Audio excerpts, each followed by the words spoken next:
What's happening trucking YouTubes? Today, let's get into the market updates. Let's talk about the dry vans, the flatbeds, and the reefers, see how they're doing. And let's also get into some trucking news. Let's see what's going on.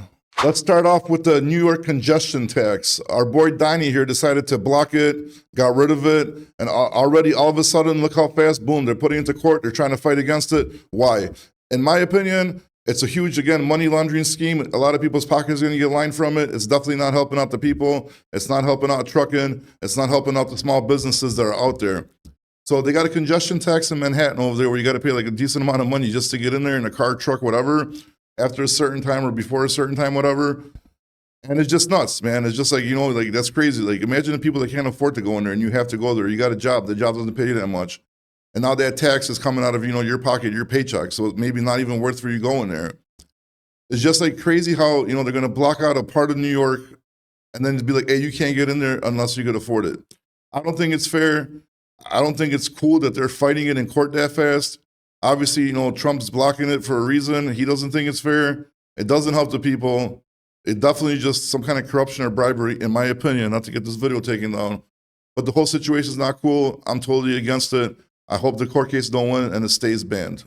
Next in trucking news, we got the electric semi-truck company, Nikola, filing Chapter 11.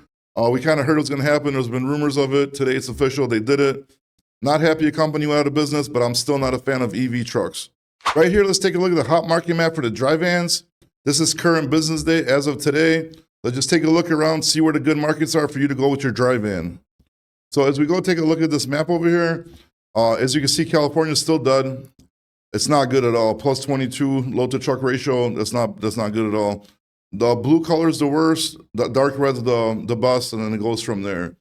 So right here we got the West Coast. The West Coast for the dry vans pretty much all dead everywhere here. South Dakota Rapid City market showing a plus 100. I don't really trust that market. If you are going to go in there, just make sure look at DET, look at the load boards like before you actually go in there to see if they actually got good pricing out of there. You can see like Chicago's still down. Midwest overall. Not too bad. Plus 73 Indianapolis, plus 48 Cleveland market. Dallas plus 91. I'm sorry, Fort Worth plus 91. Dallas plus 99. Houston plus 100. Laredo market plus 90. 95 for New Orleans. 95 Atlanta. I mean, so you got some hot spaces here. Overall, Jersey's probably plus 97. And what do we got up here? So as you could, this is dud. So as you're taking a look here, Florida, Florida's not going to be too good either. Miami, says plus 53. I wouldn't trust it because they don't usually got good freight for dry vans out of there right now this time of year. So this is the current business day. And now let's take a look at the prior 8 business days and see how they looked compared to today. Here's the prior 8 business days for the dry van. As you can take a look at the map, they're very similar from what they are today. So what this tells us is basically these markets are pretty much staying the same for the past week. So not much has changed with the dry vans.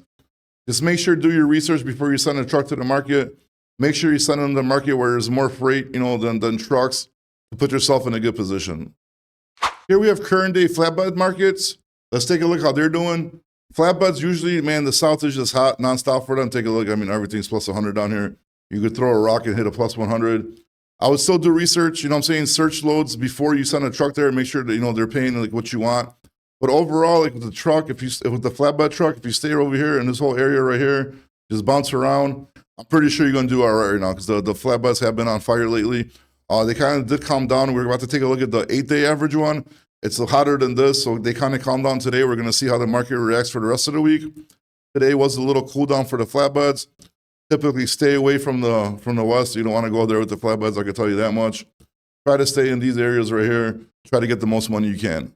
Now we're taking a look at the prior 8 business days for the flatbed. As you can see, they were hotter. Like I said, they did that down a little bit. But pretty much the same story. Stay out of here. Do not go here.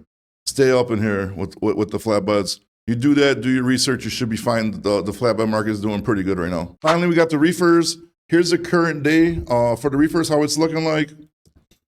As you can see, there is a lot of good areas for the reefers as well. Pretty good coverage amongst the map. So, I mean, if you got like a reefer or a flatbed right now, you should be doing pretty good. Like Indianapolis on fire. PA doing great. Oh my God, PA's on fire. Jersey's on fire. Atlanta's plus 100. Dallas plus 100. Fort Worth plus 100. McAllen market plus 100. New Orleans plus 90, Alabama Mobile plus 100. I would still, I don't know, man. I just don't trust. I mean, obviously, if you're doing reefers, you have some kind of contracts out of Cali or something like that. Yeah, go there. I mean, obviously, like Washington has like, Oregon, they got trees, sometimes they got cherries, sometimes blackberries. I mean, each region has its, has its pluses. But if you're not familiar with them, I would just keep on sending your truck to the hottest areas you possibly could to get the best money. And just do your research before you send them. Like I keep on saying, you should be fine with the reefers as well. Now let's go take a look at the prior 8-day business day average for reefers and see how it compares to today's market. So here's the prior 8 business days for the reefers. As you can see, they did cool, they're pretty almost the same. I mean, maybe a little like cool down for today compared to the prior 8 business days. But you still see pretty much all the same markets are hot. So we get the same story with the dry vans, the reefers, and the flatbeds. For the last week, they've been holding like steady, the same pretty much, little changes here and there. But like I said, it's all about doing the research, all about looking at loads before you actually send your truck there. Because if you're like, hey, if you got a reefer and you're like, okay, I'm gonna send them to Little Rock, Arkansas, it's a plus 99. It looks like a good market. But go on DAT, search the loads for the next day or whatever day you're supposed to be there, see if those loads are actually there. Because a lot of times, there might not be a lot of trucks in the area, but the brokers are going to be posting the same load over and over again, which is going to boost this load to, to truck ratio, and they're going to give you false numbers. So make sure you do your research. Don't fall for it. Find out which markets are actually hot, which ones are actually not. And if you want to set yourself up for like financial success with the truck, that's what you need to do. That's everything today for the daily trucking news and a market update. If you like the content, please subscribe. I need to get my subs up. Trying to grow the channel, get an editor, get some more visually appealing videos coming to you guys instead of this bootleg editing I've been doing myself.